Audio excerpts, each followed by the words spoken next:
Cobb Diesel coming at you, and I wanted to make a video today. It's an exercise video, and we're going to do this workout wearing body armor.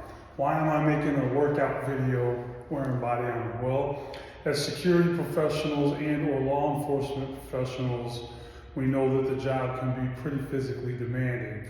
Now, obviously, this depends on, for security, the kind of contract you're on will determine that. But I wanted to do a video that kind of showed the worst case scenario. What I mean by that is you're on a contract that requires you to patrol.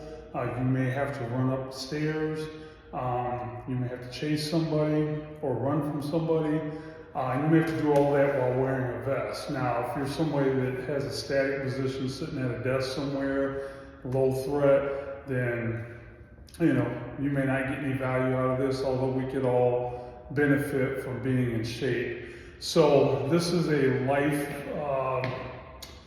what is this vest? I'll remember in a minute. But it's probably about a 20-pound vest, and then I got some other stuff. I don't have it fully loaded.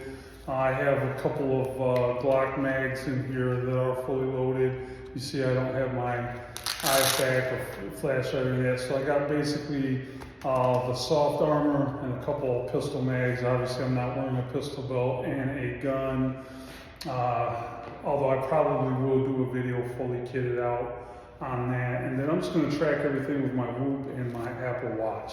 All right, so we're going to get into it. So the first exercise we're going to do, guys, is just a squat. So this first exercise is what would typically be called a body weight squat. Obviously, again, reiterate, I have about 20 pounds or so extra on me, so that's going to give me a little more resistance. So we're going to get into it.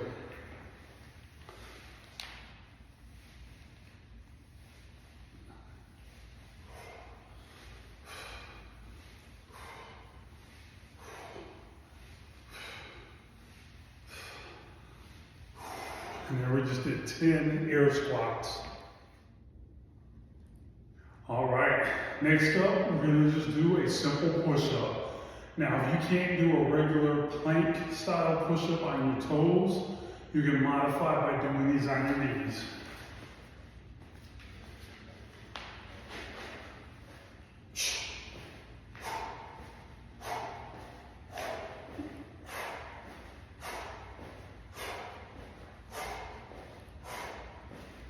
And again, just to demonstrate, if you can't do them on your toes, then you can just do them on the knees. These are called modified push-ups.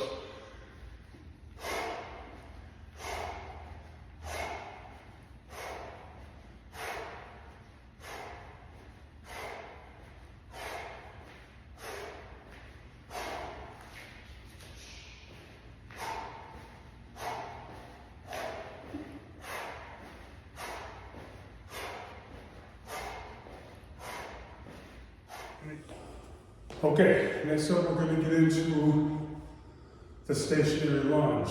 Now you can do walking lunges if you like, but we're going to start off with the stationary lunge. So just from the starting position, standing tall, you're going to step forward, and what you're going to do is you're going to drop that knee as low as you can comfortably. If you can tap the floor, great. If not, not a big deal. And then you're just going to alternate.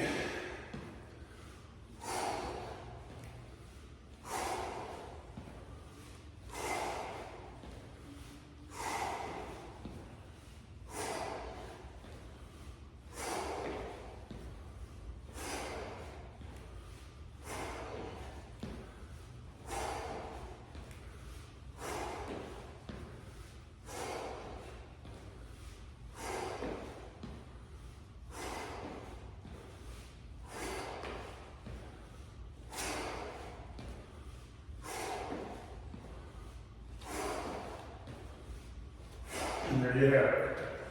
Those are stationary lunges. All right. Another exercise that you can do that you may not have thought of, and if you have thought of it, you may not have seen any benefit in it, is marching in place. Now, Obviously, again, I have an extra 20 pounds on my body, so this is going to add a little more resistance. So meaning that when I raise one leg, I'm putting extra weight and stress on the other leg because I have the vest. All right, here we go.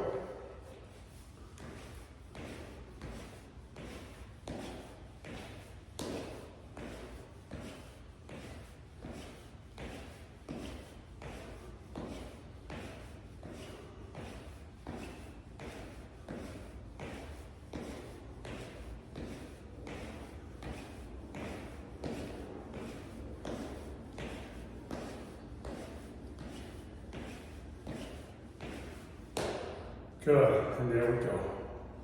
Okay, next up we're gonna do another lunge, but we're quite literally gonna put a twist on it. And what this does is, this is obviously gonna work the legs, but now we're gonna work the obliques. And we're gonna work on that spinal flexion, or it wouldn't be spinal flexion, but that spinal rotation, so it'll look like this. So everything else is the same. You're gonna step out into that lunge, go down as deep as you can comfortably. If you can touch the knee to the floor, awesome. If you can't, no big deal. And then all you have to do is rotate to the same side as the lead leg. So as you alternate, it looks just like that.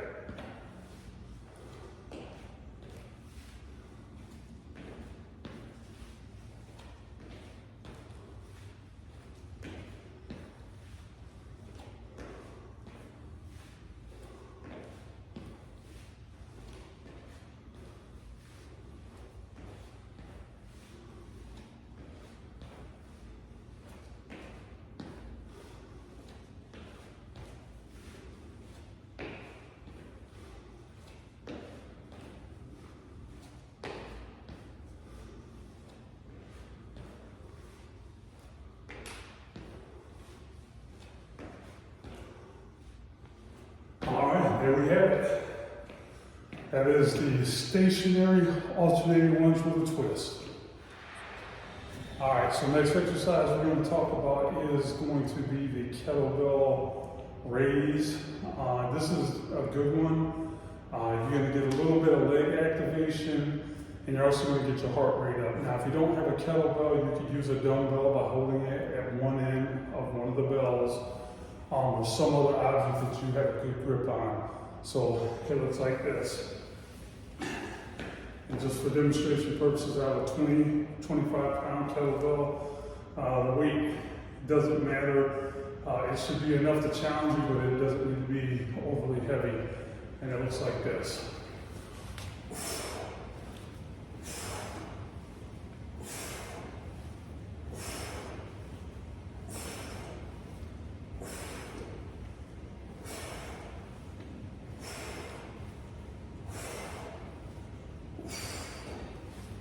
And then from the side, you'll notice that I'm squatting down slightly. I'm swinging the kettlebell between my legs. And then as I stand up, I'm moving the weight out. I'm not lifting it up, I'm swinging it up. I'm getting momentum here on purpose. So I squat a little bit by bending the knees and the hips. As I stand up, I lock the hips and the knees. I flex the hips and the knees into a locked position as the kettlebell goes up.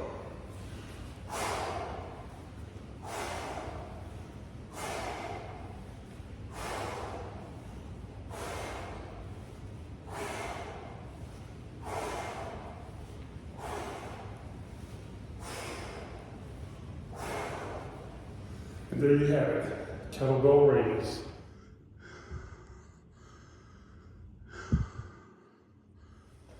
All right guys, so I'm going to show you a variation to the kettlebell raise. Like I mentioned earlier, if you don't have a kettlebell, you could use a dumbbell, or you could use your vest. Again, this vest weighs about 20 pounds.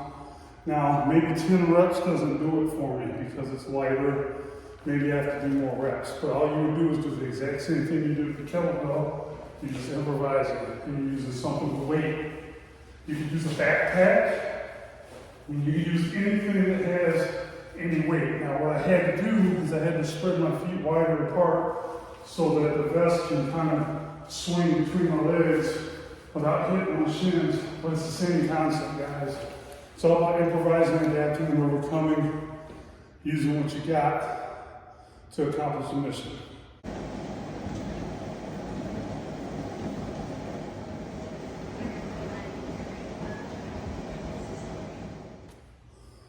All right, guys, that's it for this workout. Hopefully you guys learned something.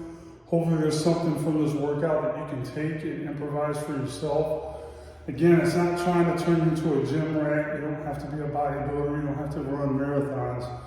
But if you want to get yourself in shape and you want to maintain some level of fitness, obviously there's different degrees of fitness, right?